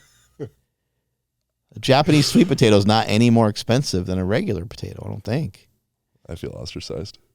But they're amazing. They taste like candy. They're unbelievable. They're like sweet. Yeah, I get it, bro. You got a lot of money. I'm rich. Not everyone can be on. I'm sorry, I can't be on the Japanese sweet potato diet, bro. I recommend them to everybody. I don't think anyone's ever even tried one except me. And the other thing that I would probably throw in there is like some sort of fruit, like a blueberry or something. I love blueberries. Yeah. I wouldn't mix all that together. I'd mix the potatoes and the meat together, but blueberries I'd eat afterwards. Fruit is a wonderful thing. I'm about that. I like the Ben Patrick suggestion of you can eat as much fruit as you want before bed. He loves that, huh? That was his thing for a little while. I need to clean up my act when it comes to like how much I want to eat right before I go to bed. Yeah, what's with that? I don't know what's wrong. I got something wrong with me. Yeah. I need help. Bro, I'm with you. I really do. I'm definitely not hungry. Yeah. I am satiated, but I'm not like fully satisfied. So I'm like, you ever do the thing where you kind of keep opening the fridge, see if anything new popped up? Yeah. I try to do all kinds. That actually would make for a good fridge. Yeah. if that, like when you did, like if it was like magic kind of, like it had, you know, different, like if you pulled it one way and it showed you like some stuff and you pulled it another way and it showed you something different, it would be awesome. Yeah. But you know, nothing is, there's not, when you're searching like that and you're not actually like truly hungry, there's nothing in the fridge that you're going to like. No, because you need stuff from the pantry is where you're at. That's the solution. And you need to look in the freezer. Like you're looking in the wrong spot. Yeah. You need some Cool Whip. Is what's right? For sure. It's totally what's happening. I mean, what are you going to open the fridge and see? Like, oh, there's an uncooked chicken breast. Yeah, blueberries, sparkling water. Like, fuck this place. That's fuck me. Fuck this diet. When you're just alone. Fucking. I need something to fill in my loneliness. Let me eat this Legendary Foods tasty pastry. Yeah, bro, you need nutrient density. And then let me eat like 17 more of them. Because they're not the same as a regular treat. Yeah. We never talked about steroids. Next time. I mean, I'm only wrapping up really because I feel like it's like I've been talking to you for a while. I feel like you have like what time is rich people shit to do. 6. No, that's 11. The great thing about being rich. People are always like, hey man, I know you're so busy. I'm like, I'm not doing anything. I have no goals. I just am chilling. Yeah. You know, I'm hanging out with my wife, my kids, my friends. I got time for it all. If you had all your money taken away and no social media presence, what do you think you would do? Would you do the same stuff? Just start training people? Yeah, I mean before stripping on the side. But before I was like something to other people, I was already something to myself, you know, and I was already doing plenty of lifting and plenty of training and coaching and stuff like that. So none of that would change. I just did it, you know, without a camera for a while. A good exercise, I think, is a nice thing to do. Create some kind of, I don't know, internal conflict sensation of maybe conflict, but also safety. Is exploring other career paths that you potentially could go on, like forcing yourself, but like, I know, cool, great, like you're a violinist, like you live, breathe, eat violin, but like you have to do something else, like you have to let go of that. Yeah, the violin would have been good, dude. Yeah, I played. I thought it was gay, so I stopped. We had that conversation earlier. Soccer too. My brothers told me that everything was gay when I was a kid. Dude, it's so messed up. I couldn't do anything. I was so good at the violin. I mentioned earlier that everything's a choice, and now I'm really realizing what a lie that is and what a mistake that was for me to say that, because my brothers, they forced me into football and lifting and everything else. Yeah. The irony is all the things that you were told would make you gay when you were a kid, now as an adult are the things that would get you laid. That's 100% true. And they're like things that could be really beneficial to like your like happiness and your longevity and stuff like that. All of it. Yeah, if I played the violin, if I just broke out a freaking fiddle at a party every now and again, took my shirt off, put on your little bodybuilding bikini. You know, I didn't think that powerlifting was gay, but I was ashamed of powerlifting because nobody else did it. And so like my mom, so embarrassing. R.I.P. my mom. She would call the school and she'd be like, my son broke a New York State record in the bench press. And then they would announce it. Like before they do the, before you, whatever that, pledge allegiance to the flag, whatever the fuck. What is it called? Yeah. The American bandstand. I don't know what the fuck I'm talking about. I don't know. Pledge allegiance, right? I pledge allegiance to the flag. Whatever. Not the Declaration of Independence. That was close. That was close enough. Same country. Every morning you read the Declaration. You know, before that, they would announce that I like broke this record. I would just like sink in my chair. I'm like, nobody knows what powerlifting is. Yeah, and no one knew back then. No one had any idea what the fuck it was. You ever not say the pledge? Were you ever that guy? Like, not my country. You ever do that? Yeah, mumble it and stuff. And yeah, I was very authoritative. Any way that I could kind of like get around authority, that was the shit. Did you get in trouble? I don't think so. I don't think we really give a shit. Do you take steroids? No. Great question. What the fuck? Why not, bro? I'll take steroids when I'm like, you know, old. I would say I would do everything that I could. My suggestion with steroids, which again is out of my depth of place to really have a strong opinion on, although maybe I guess I have, I love guys like you that pretend to know nothing about it. It's awesome. No, it's not. I'm not saying that. I'm just saying my suggestion to other people, like providing some type of advice. Like I'm kind of like, but if there was a gun held in my head, I had to have advice for that. I would say exhaust all of the natural low-hanging fruit that you have access to. Like make sure like stress is good, make sure like check into diet, make sure you're getting enough sunlight, make sure like all the things. You might not need it. Yeah. And right. but the only qualm that I would really have is when a person's like, eating like an asshole and just living like a turd, and now they're injecting themselves with exogenous hormones because they feel like they're, they got their levels checked with whoever, and it's becoming like a trend. And it's a big problem. Like a lot of young people are taking them way too early, and they're not to be trifled with. This is not something that you just, I would say that you, like if you did a cycle or two or something like that, it's probably not a huge deal. Probably not. It's probably not a huge deal. I know a lot of people that have, and they don't have any. And I don't think that steroids are. I don't think that steroids are super dangerous. I think that they can be super dangerous because they can be addictive. And I think the other thing you need to pay attention to is that whenever you decide to do them, you are only getting the benefits from them while you're doing them. When that discontinues, you don't have hardly any of that left. And on top of that, what people probably don't understand is that you will be a worse version of yourself after you utilize steroids and try to come off of them. Yeah, that's tough. You might be able to get yourself back, and you might be able to get yourself back to another level, but it will take a really long time, and it would take a really big toll on the mental side of things. Is that because a lot of the gains that you're getting, is it like, I don't know, I need Mike Israel here. Is it like sarcoplasmic hypertrophy compared to myofibrillar or something? Or is it some water thing? Like how would this structure of this big jacked muscle shift so quickly? Fuck, man. You know what? I don't even know if we truly know what steroids do at the moment. I think there's still so much more to investigate. Somebody's like, everyone's always talking about just their testosterone levels, but testosterone levels are just a small kind of fragment of the entire piece of the puzzle.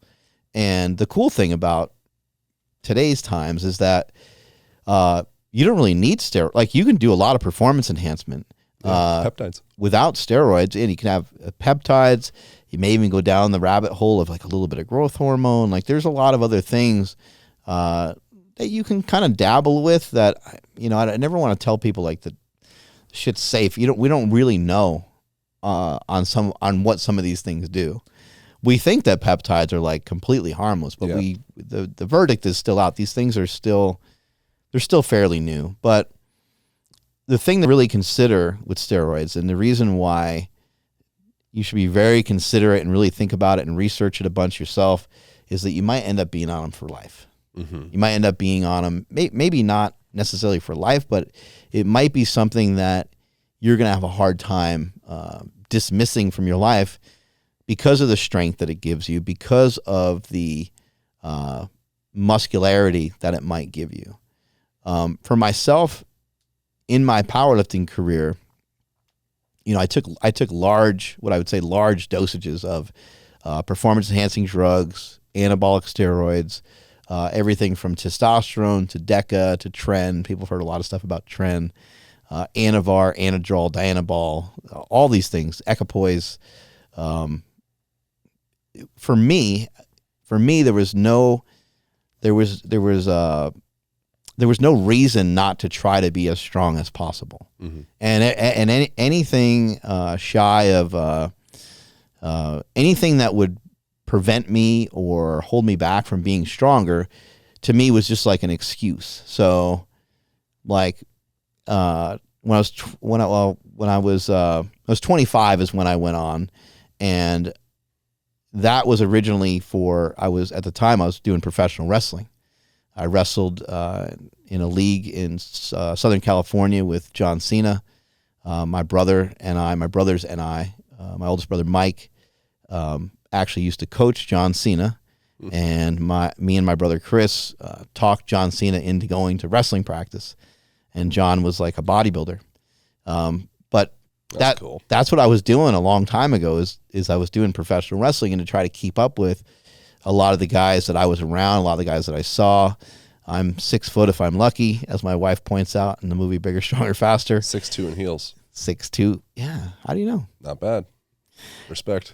And so I was just trying to basically, I guess you'd say, like, keep up, and maybe comparison is maybe not the best place to start your steroid journey in, but that's kind of where mine began. And then as I shifted away from wrestling and went and trained at Westside Barbell and all that, it's just a huge part of the culture. It's a huge part of the culture of powerlifting.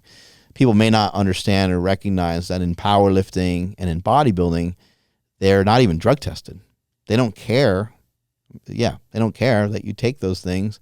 No one really talks about it a ton. Maybe competitor maybe. It almost makes it mandatory at that point then, in a way. It is. If you want to win. It's a mandatory requirement, especially for something like the Mr. Olympia competition, And so, for me, it was like, it wasn't like a decision I was worried about. I was excited about it. Yeah. I was like, this is going to be great. I get to add another thing to my training that's going to help. Yeah. Just like when I would put a band on the side of the bar, or when I would learn a new squat technique, or I'd learn a new bench press. It wasn't any different than any of that to me. Learning how to wrap my wrist a little differently, or learning how to do something at a slightly different angle so I could lift a little bit more weight. These are things I obsessed over. And now I have a tool, a supplement that I can take that is going to make the training a little easier. And it's going to exponentially increase everything that I'm doing and everything I'm working for. It sounds fucking awesome. Is there a camp of people that would be like, you're an idiot to not take steroids? Not if you're a professional athlete, but just like if you're like an accountant and you just whatever. It's like, bro, there's such a thing as steroids. Like, is there a camp of people? It's like why would a person not? Or are the potential health repercussions and ramifications, generally, broadly speaking, like something to really look at? I think all drugs kind of fall into a category they can take you to a place you otherwise couldn't get to. Mm-hmm. Whether it's alcohol or weed or mushrooms or LSD or whatever it is, steroids would fall into that category as well. Mm. They're going to take you somewhere that you otherwise couldn't quite get to. And so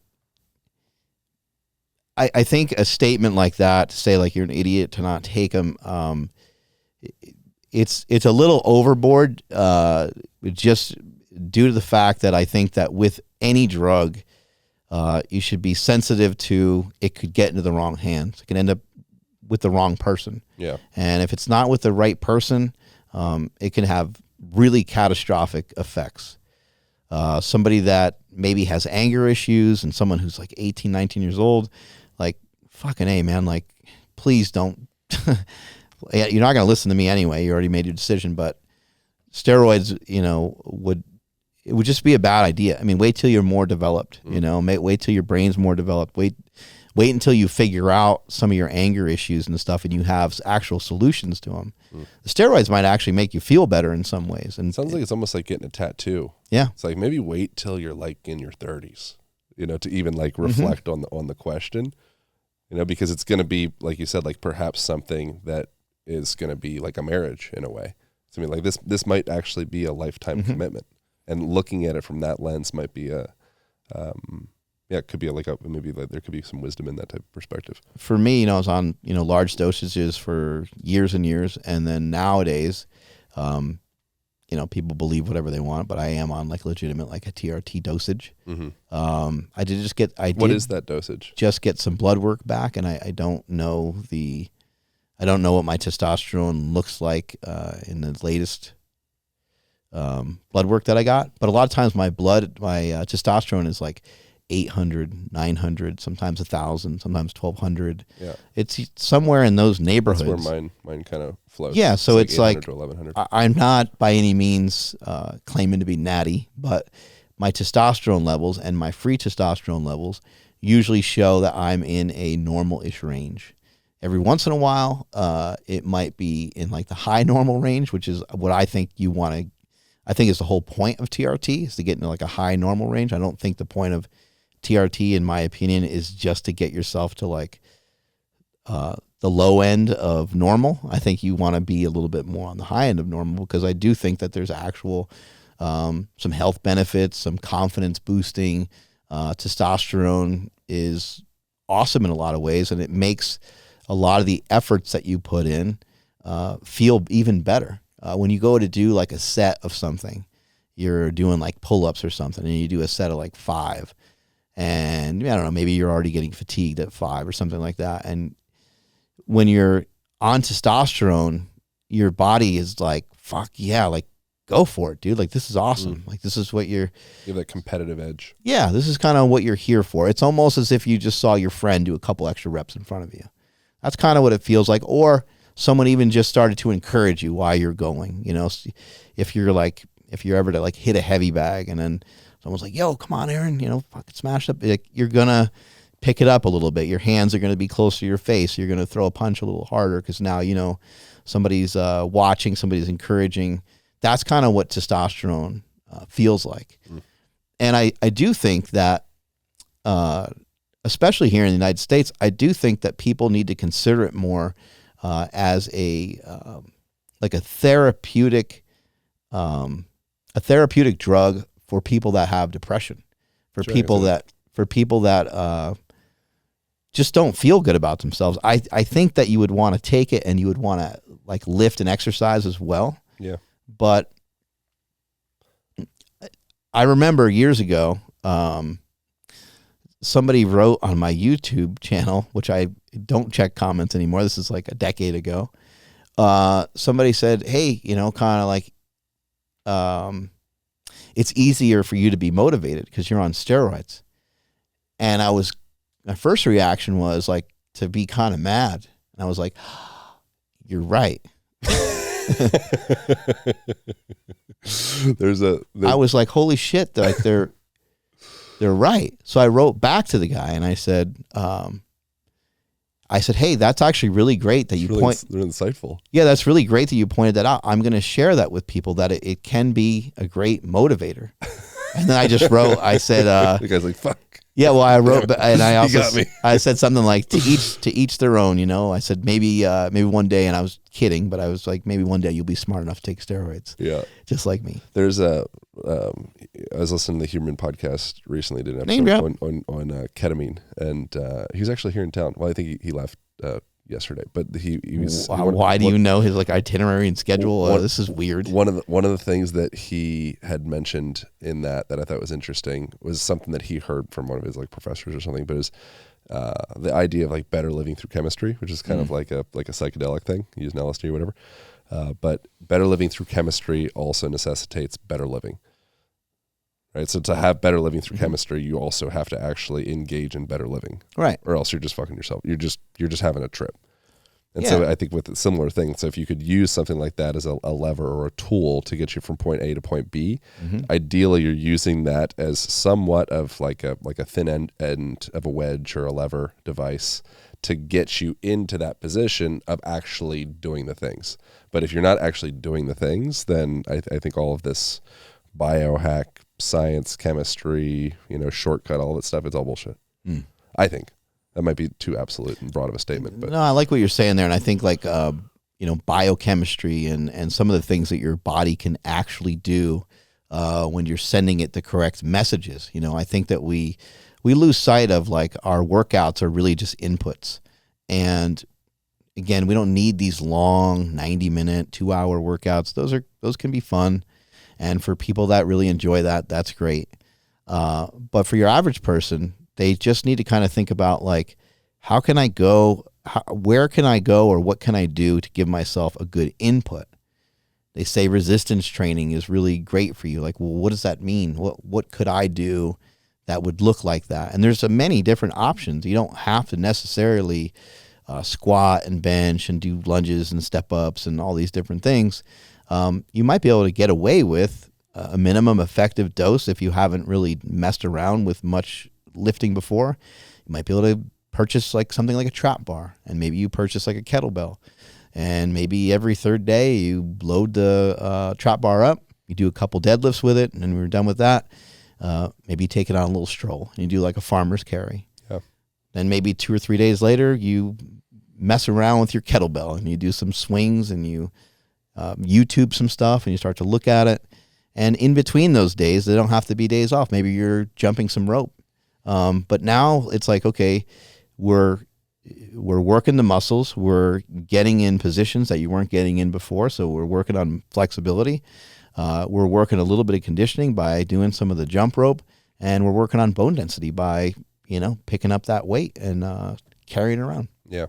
Last question. You think you could take Bradley Martin in a fight? Bradley Martin, he has been,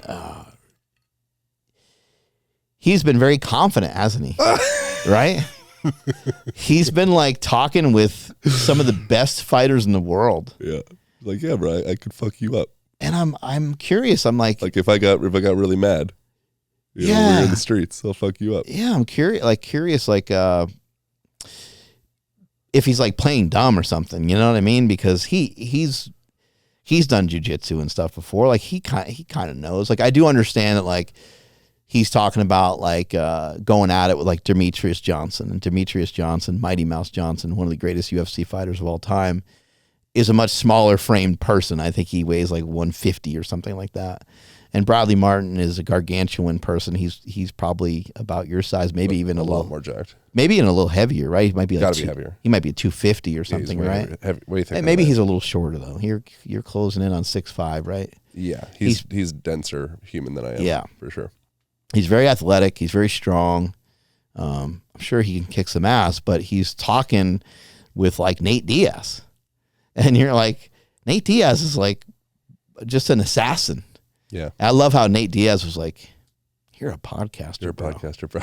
Like, what are you talking about?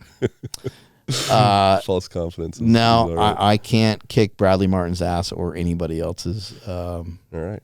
This whole conversation was just a lead up to that question. I'm just going to fucking run away. Fucking loser, bro. And then even then he'd probably catch me because it's actually pretty fast too, probably. Yeah, great stride. Son of a bitch.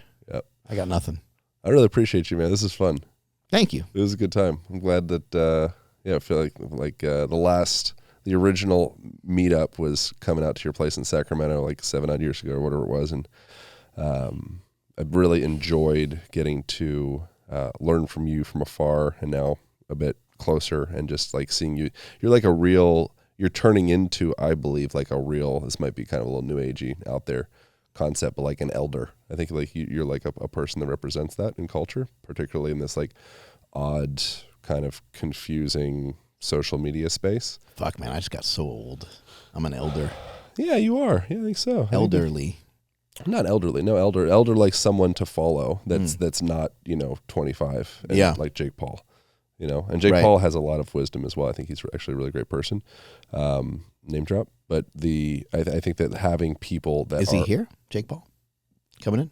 He's coming in. Could you take Jake Paul? You know, it'd be great if it's like you had that Bradley Martin question, and I'm like, yeah, I could. And it'd be like, that's great that you mentioned that, Mark. Bradley, why don't you come on in here? But having people that are actually like people that have more time in their bodies, they're 40, 50, 60 plus, and they're still engaged. They're still with it. They're still a part of the conversations, and they actually have that wisdom that can only manifest as a product of being here for, more than a few decades. Because there's something about time that affects a person in a way that someone that's younger like myself probably I won't understand until I'm, 46 instead of 36, I presume. Well, I mentioned earlier, how I'm a big proponent of looking at, I'm not too hippie or too woo-woo, but I guess I am to a certain degree. There's in most opportunities, there's an opportunity to find love or to find someone tries to hurt you. Someone says something to you that doesn't sit well. They hurt your feelings or whatever. There's an opportunity for forgiveness. There's an opportunity to say, I don't know, man, maybe something's going on in their life, or maybe I did do that person wrong. Maybe I, review the stuff you said to them. Maybe you said something weird or said something that didn't sit well with them. And I think it's good to, have that kind of perspective. And I also think that, in my life, the way that I was able to come to some of these realizations is through time. And I think that time is a way that you show love as well. And so I love doing podcasts like this where you're actually in person. We could occasionally do a remote one or something like that, but it's not the same. When I get to see you, I get to see the gym that you're training at. I see who you're hanging out with. I see your face. I see your expressions. I see how you're doing, how you look physically, and all these things. They're all really important to me. I think it's like an important piece of the puzzle that we can't lose sight of just because we have phones and we have this technology to communicate with each other in so many different ways now, which is much quicker. Fucking awesome. Fast food, fast fashion, fast, efficient. I'm busy. I got a lot of shit going on. How can we get more efficient? It's like, I'm also depressed. Yeah. Comma. It's amazing to be able to spend time with people. And I have a little tiny rock that is in my drawer that's next to my bed. And on one side it says TIME, and on the other side it says love. And I got that rock from my daughter. She made that for me, I think when she was like probably 5 or 6, because she was in school when she made it. And she, because I have told her before, I said the way that we show that we love each other in this family, the way that we spell love is TIME. We spend time with each other. Quality time. Yeah. We spend time with each other. We think about, we spend time thinking about the other person, maybe buying them something or, hopefully that's not only where your mind goes. Hopefully you can kind of be more creative than just that, making something for somebody, just thanking them in some way or spending good quality time with them in something that they really love to do. So I wouldn't have been able to learn any of this if I didn't push into the things that I really loved and push into. I think that's why I feel I want to continue to share with people, and I want to continue to grow and expand as a person, because I have felt so fortunate. I became wealthy at a young age, and I was able to go out and explore and do my own learning. When I was in school, it's interesting because I love education. So I love learning so much. I love education so much, but I fucking hated school. But I didn't really understand that you can't get anywhere doing anything unless you learn about some sort of particular thing or skill. I didn't really know that. I was like, fuck school. I don't fit in. I'm dumb. I'm in the slower classes. People make fun of me for it, and I despised it. I know there's other people out there listening that can kind of relate. Maybe I had ADHD, or I don't know what the hell was going on, but erectile dysfunction. I had ED, and they didn't know how to treat it. Yeah.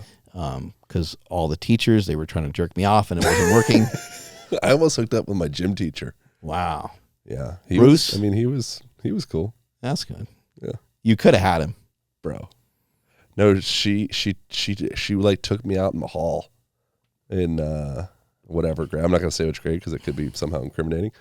But she took me out in the hall, and it was kind of rad. She's like, Aaron, I think we have this is when I appeared as though I did steroids as a teenager. I was like very fit, looked very adult like. And took me out, and she's like, I think we have a really strong connection. I think we should stay in contact. Wow. It was hot. What happened? Nothing. I didn't do anything with it. I wish I did, in retrospect. Is that wrong? Does that make me sick?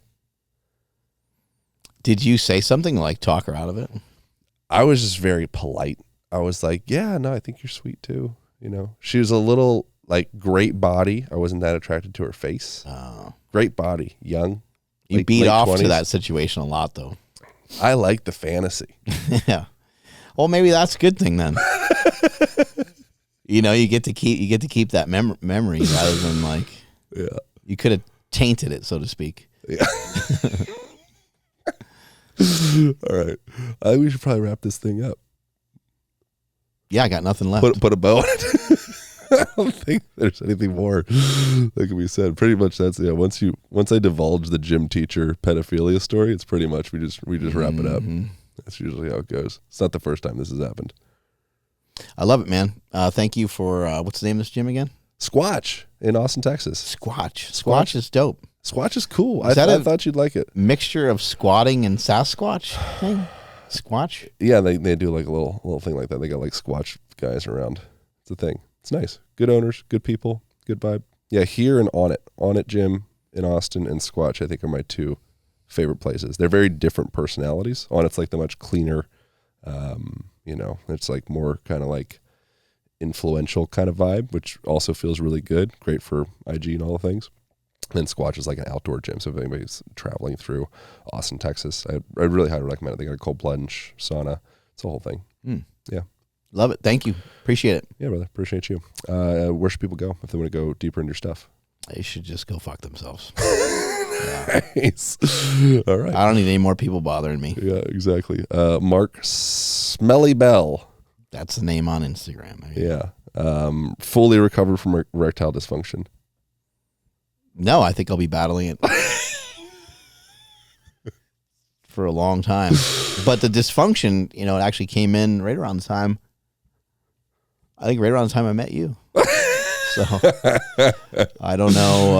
I wore Chris Williamson's underwear yesterday to play pickleball. I haven't felt the same. Was that the crotch itch? Maybe. All right. Thank you, Mark Bell. I think Chris Williamson wears panties, right? Dude, they were a little tight. Like they're not regular underwear. No, they were a little tight. His underwear are like $30 each. I think they were. Yeah, I mean, it felt, good fabric. They were snug. Yeah, in the front and the back. Yeah, like it felt like panties. Wow. Yeah, I wasn't expecting him to ride that way, but that sounds great. Dude, that's how he rides. Spread the word. I saw yesterday. He did have his eyes kind of squinty, and it's probably because underwear a little too tight. Yeah, strong brow, that guy. He needs to get a looser pair, so he's not all restricted and everything down there. Can't be having all this going on, right? Yeah, a lot of tension. Yeah. All right.